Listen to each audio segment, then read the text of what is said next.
All right, here I am again. Excellent. Excellent.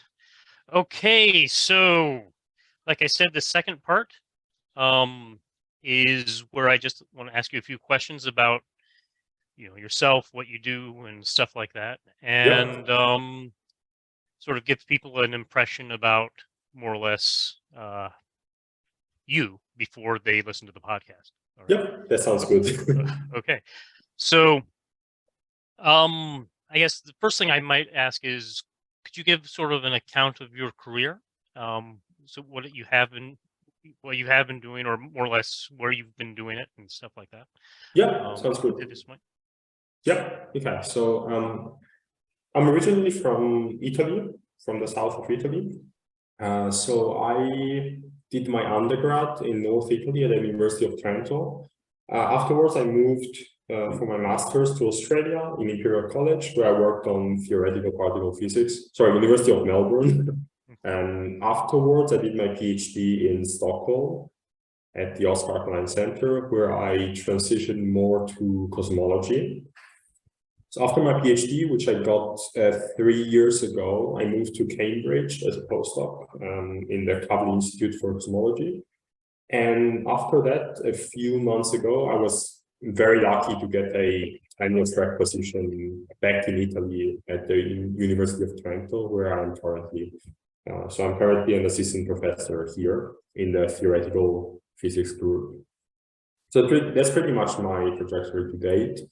In terms of work, I've worked, so the main idea behind my work is to use observations across the universe to learn about what I call fundamental physics as an umbrella term. So really about what the universe is made of, how it's evolving, how it came to be.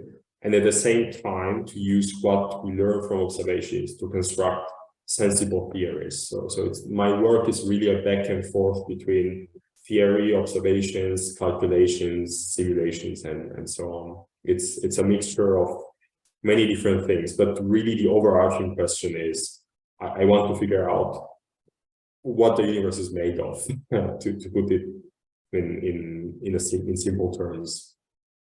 Okay.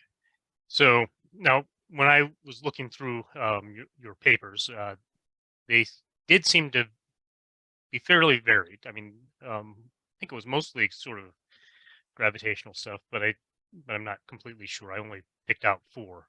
And you're talking about the Hubble tension over here. You're talking about this thing over. I'm not going to pick it up, but you're talking about this effect that I've never heard of before over there, and so forth.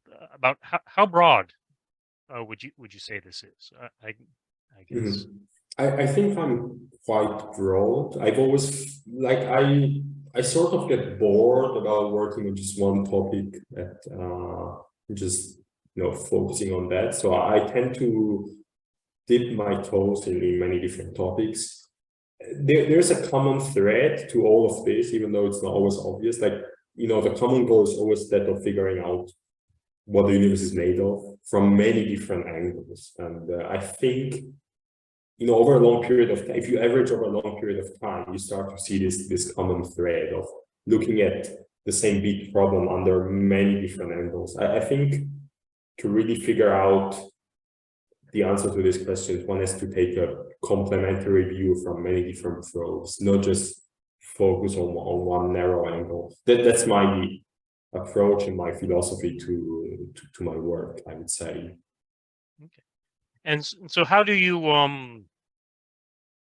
so you're looking for particles, or I just said particle. I'm not sure if that's the only thing, but in general, we think looking for particles. You're looking for what the world is made out of. Yeah. And you're using whatever's available, I guess. How do you get the ideas to match these things? How do you have any idea about your process in finding the matches? About how my ideas are born? Yes. That's a very good question. I've been pondering about it for a long time. I have I'm not a neurologist, but I have some theories. Okay, so what I find is that, my best ideas or breakthroughs never occur during my day-to-day work, never when I'm at my desk focusing. Okay, it's always in a different setting. There are a few settings I can quote as examples to give you an idea. So, and there's a common denominator between this, which I'll get to later. But the point is, they only occur when I'm sort of relaxed or thinking about something completely different, when I least expect it. So a few times it's occurred. It's been, while taking a bath or a shower or something like that.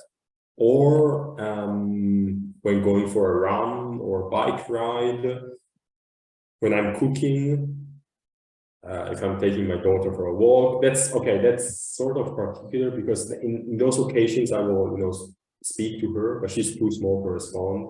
So I sort of fill in for her, and it becomes like a dialogue between myself and myself. Where if I'm talking about work, I sort of get to question what I'm talking about, my assumptions, and figure if there's something interesting. And a couple of times I've had really cool ideas come in my dreams, including figuring out solutions to complex problems. Like actually from a mathematical point of view, I've a few times like really seen the solution in front of me while dreaming. So I think the way it works is the following. What I think is that if I focus very deeply on a problem with the conscious part of my mind during the day, I'm planting the seeds in it for the subconscious part to take over during the rest of the day, including while I'm sleeping. And the subconscious mind can think out of the box, can figure out ways of solving problems I hadn't thought of, or can figure out connections between different areas, which might not necessarily come to your mind.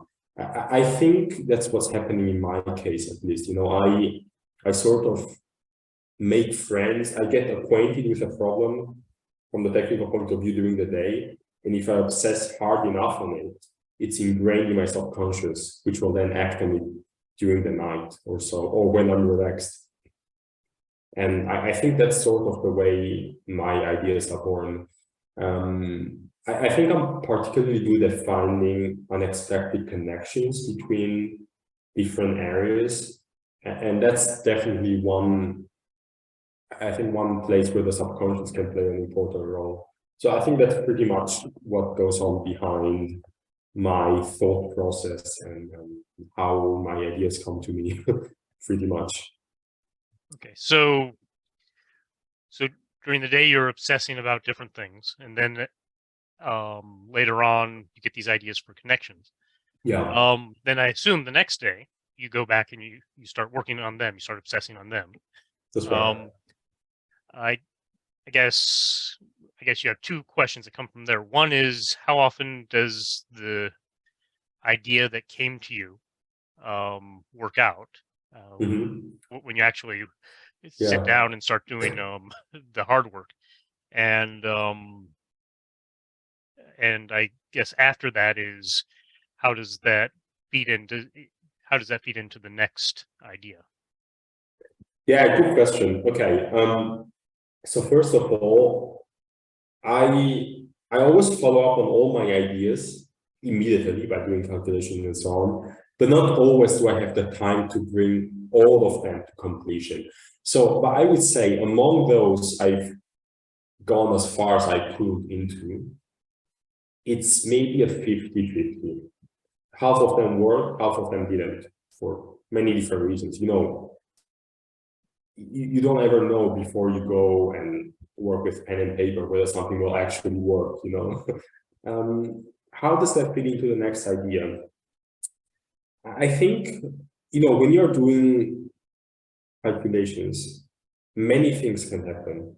So first of all, if you're learning something new, you get to, ideas come naturally when you're learning something new, or maybe you get to question the assumptions going into what you're doing, if you think deeply enough about it, and that can also lead to new ideas. Or what's also interesting is you might stumble onto a paradox in your calculations. And that's generally interesting because a paradox is an indication that either if you not made a mistake, it could be an indication for there being something new and interesting to be uncovered. So I think the process of how new ideas come out of this is not, there's not one single answer. It's sort of serendipitous in a sense. Yeah. I mean, all of this is sort of beyond my control to some extent. So I take ideas as they come and go.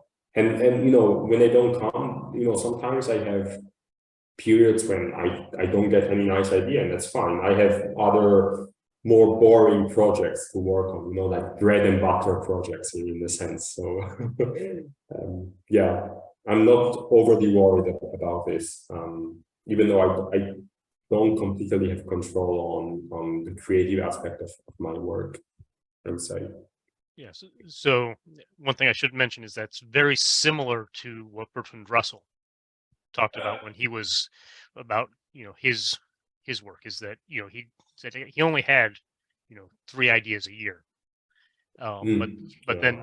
then he'd have to work on each one for 3 months. Right? Yeah. I think 3 per year is a lot for me. It's a good year if I get 2 good ideas, I would say, but sometimes it's only 1. I think this year I didn't get any really good idea. It was a bad year in this sense. Yeah. As long as it's going, right? I mean, yeah, exactly. Don't worry about it too much. Okay, so very good, very good. Okay, so now you said you came from southern Italy. Yeah, and you moved up to northern Italy. Yeah. Which is where you are now. Mm-hmm. So was there anything that was so like when people are moving around the United States, sometimes they talk about culture shock, moving from one place to another. Was there anything very striking when you moved between places in Italy?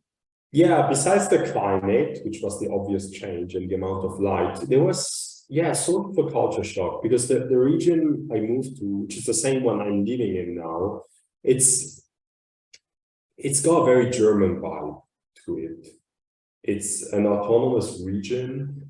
The culture is extremely different. The language is different in the sense that the local dialect it was totally unintelligible to me at the time.